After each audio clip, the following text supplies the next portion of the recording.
On Sunday, April 25th, 2021, our most beloved Supreme Master Ching caringly made time to speak with the Supreme Master Television team members as she shared another interesting story from a treasury of Jewish folklore compiled by Wing Uk.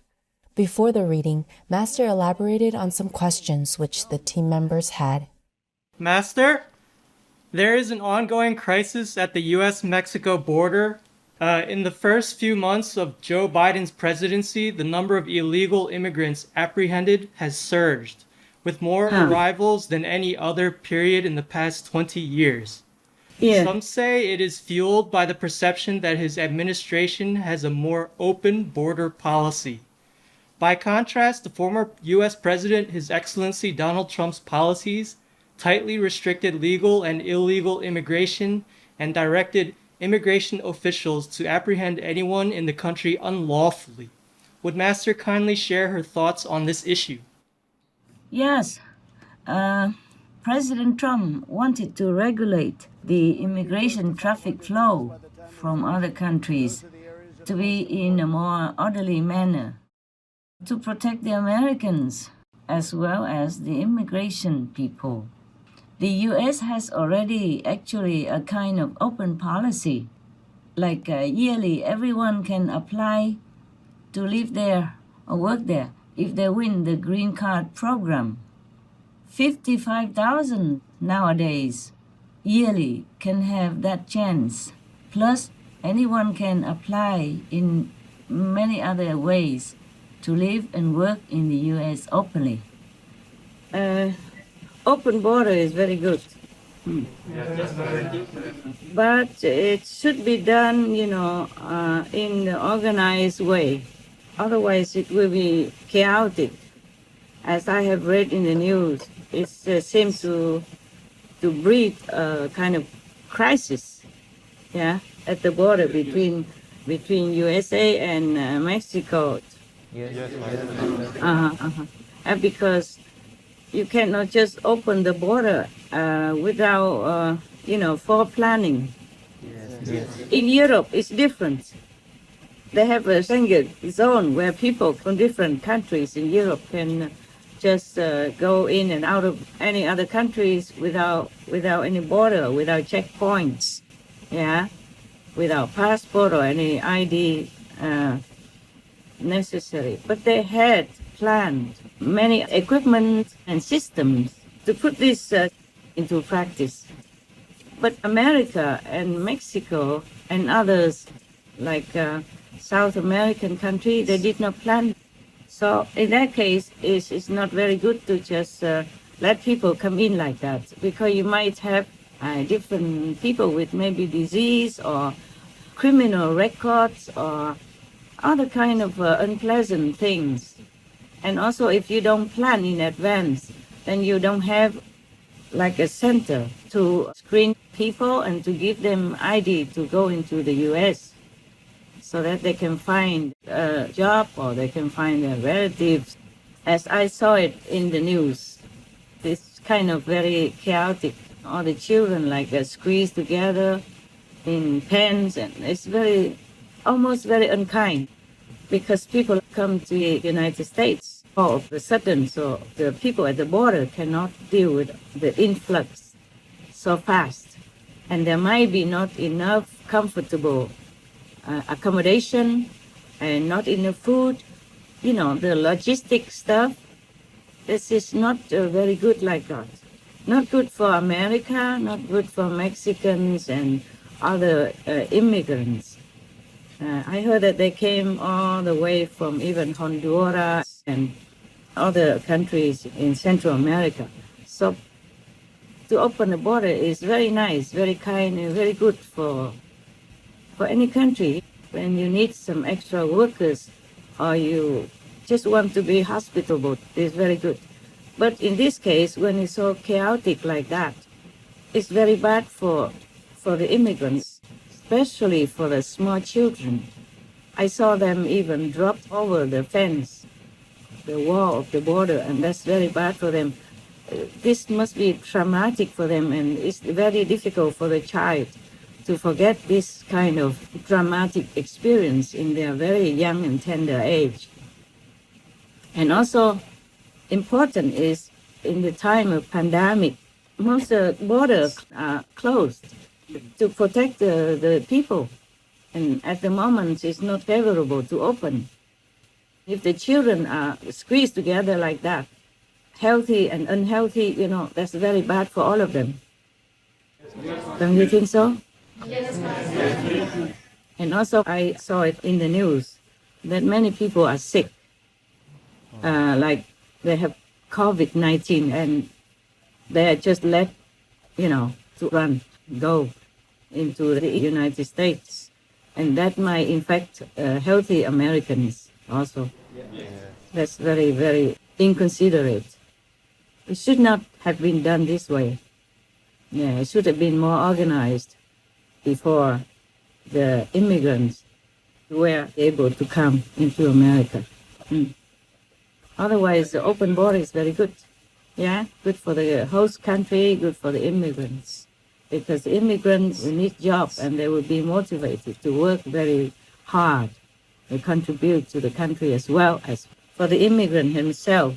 Yeah, just that we have to organize, in advance, have a good place for them to stay meanwhile, and some doctors, some medical personnel to take care of their health when they first come, and organize the logistic situation, with food and clothing and blankets and rooms and hygiene, stuff like that.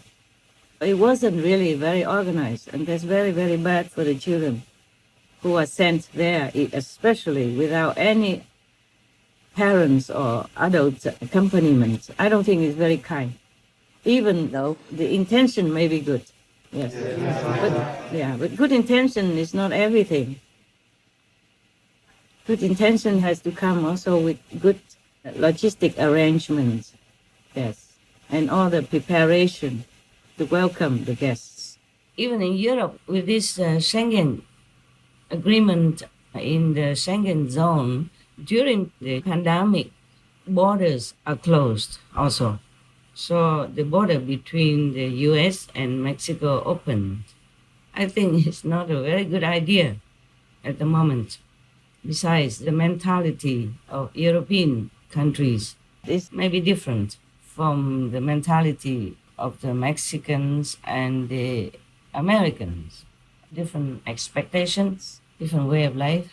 In the European Union, most of the people's standard of living are similar. Of course, there are always the richer and the less rich, but the standard of living is more or less similar between the countries in the Schengen zone. Even then, during the pandemic, they closed the borders as a prevention to protect their citizens. Especially in the pandemic situation like we are in right now, I don't know if the borders should be open like that. And that will be also encouraging the smugglers, human traffickers, or drug traffickers, all kind of unfavorable group of people also will be mixing in, and it's no good for the host country, for America at all. After Master kindly translated the Jewish traditional tale called The Traveling Businessman and a Trustworthy Ghost, she emphasized an important revelation that was made in the story. You see, in this story, the ghost even told, and truthfully, that most people who die suffer in hell, because very rare we have some virtuous and morally uncorrupted person. Yes. And to eat meat and all that is already a sin, already sinful and already punishable by law, universal law. I really want to plead with all the religious leaders. You must make a good example. You must be a vegan now. Then God will forgive. Otherwise, truly, you will go to hell. I mean it. Like everyone else. If you continue to eat meat, drink wine, and even just to eat meat, not drink wine, it's already sinful enough to be punished in hell for a long time. We can put the hotline or the talk of the sister from China about hell. 徒儿可以证实师父说吃肉会下地狱是真实的。有一天午夜打坐完毕，内在师父跟我说，你应该下地狱去学习当佛菩萨，并帮助那里的众生。内在师父用无上大力量保护等级还不够的我，下了地狱，让徒儿没有任何灼伤之感或是恐惧感。地藏王菩萨带我去一处地狱，此处罪人被强迫在一个形如水车般的大黑铁轮上面拼命地快跑，如果跑得跟不上铁轮转动的速度，就会掉到下面用烈火煮着的沸腾汤锅里煮碎了。我照师父指示念了师父传的五圣号与7戒礼物，轮上的众生因师父大力量就脱身跪在我的面前。我问他们为何会堕入这个地狱，他们说因为生前吃很多人们追捕而来的鱼和动物的肉，这些动物们被追捕的时候惊慌逃命，却无处可逃，被抓到后又被杀，放进汤锅里把肉煮烂来吃，所以我们吃了动物的肉就堕入汤锅地狱，被罚一直不断的逃跑与被煮熟。我开导他们说，吃肉的业障极为深重，大家都是不知道吃肉后果如此可怕才敢吃，并叮嘱他们以后转身一定记得要吃纯素与做好事。罪人就跟师父超生去了，但是在说话的同时，又看到很多裸体的新来的吃肉罪人从上面一个接一个堕入地狱，所以经典才说地狱不会空。此时我的肉身左手背突然有一种痛感，查看之下发现我的左手袖子无形中变得很宽大，里面有好多地狱众生被装在里面救出来了。原来地狱众生也能被缩小带出来。惊讶之余，思及师父与地藏王菩萨如此帮助罪苦众生，实在太慈悲伟大了，就瞬间回到地狱赞颂其2位大圣者。才刚赞颂了2、3句，就听到哐当哐当的巨响，原来是附近几个地狱的铁墙都因此而崩垮了，而且地狱原本黑黑的地上涌出了纯净明亮的泉水，形成了一个莲花池，从这池子里迅速开出了好多白莲花与金莲花，莲花越变越大，光辉美丽。地狱也能生金莲花，都因我们挚爱的青海无上师与地藏王菩萨无量的大力量、大功德，实在不可思议。It's not enough that you wear the monks or nuns robe and just, every day doing some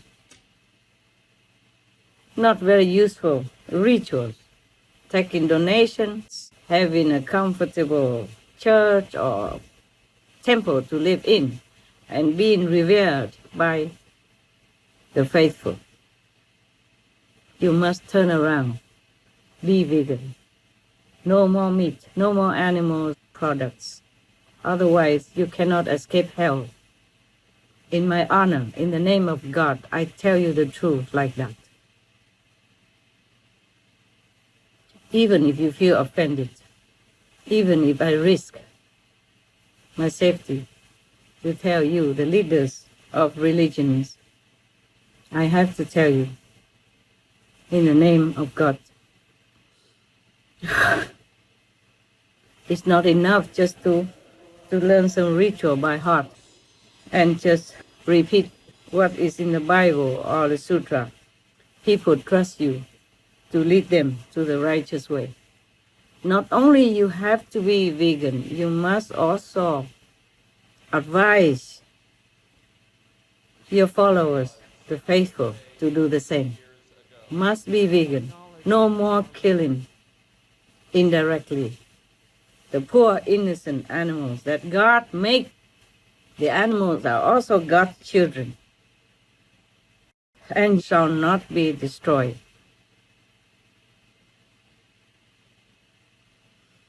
The animals are helpers of humankind. In the Bible, it even says all that. Ask the birds, they will show you. Ask the fish, they will instruct you. Ask the animals, they will tell you. They will advise you. So they are some beings to be respected, to be loved, at least to be friendly with. It's not for us to eat, to torture in such a barbarous way. And if you eat them, these torturously killed meats, you condone this practice, and you are unaccomplished. I am telling you, as a friend, as a faithful, as a person who respects, loves God, as a person who loves human beings and animals, as a person who cries every day and night for their suffering. I'm not spending idling time talking to you like this. I must warn you that hells are awaiting you if you don't turn around now and stop eating meat of the innocent animals. We, even no priests, even ordinary people, we humans, a humane human, should never enjoy at the cost of suffering of any others. God say, thou shalt not kill, and that never fails. That law of the universe is everywhere correct and just. No one can escape that. As you sow, so shall you reap. Just because you don't see the animal suffer, just because you don't kill the animal, doesn't mean you don't partake in the sin thereof. People trust you. You must advise them to go the compassionate way, the way Jesus walked, the way the Buddha taught, the way Guru Nanak Dev Ji showed to us, the way Prophet Muhammad, peace be on him, taught us. All the masters say the same. Lord Mahavira did not even want to eat the fruits even. And we are allowed to eat fruits and vegetables and in plenty. We are not short of food, of nutrition. We should not kill just to enjoy. That is wicked. That is against God. That's against your mission, against the robe that you are wearing, which is the holy robe, the representative of holiness, of heaven, of God. You have to live the way our masters taught us, like Lord Jesus, Lord Buddha, Lord Mahavira, Guru Nanak Dev Ji, the Prophet Muhammad, peace be on him, the Prophet Baha'u'llah, etc., etc. I have no more tears to show you. I cannot take out my heart to show you how sincere I am and how broken it has been over and over again because of the suffering of humans and animals. The suffering of animals affects humans, and thus humans also suffer. You are the representative of heaven. You're supposed to walk the way of heaven, of compassion, of love, of benevolence, of mercy. Then all that will come to you the day you leave this world, the day you discard your robe to go back to heaven. Otherwise, you go to hell. And I guarantee that. You know I mean it. And you know it is true. So you turn now. I wish you the best. In God's mercy and love. And I love you, all of you. Please, you turn. Thank you. Most gracious Master, your pure, selfless love and never-ending compassion for all suffering and misled beings give us hope that the world will retrieve its humane values. We sincerely pray that Master's efforts will help those in trusted positions of influence to choose the life-honoring vegan diet and urge their followers to do the same, thus bringing humankind onto the path of benevolence. Wishing Master a peaceful heart, happiness, and perfect health in the support and glory of the Divine. For the full broadcast of this conference with Supreme Master Ching, please tune in to Between Master and Disciples at a later date.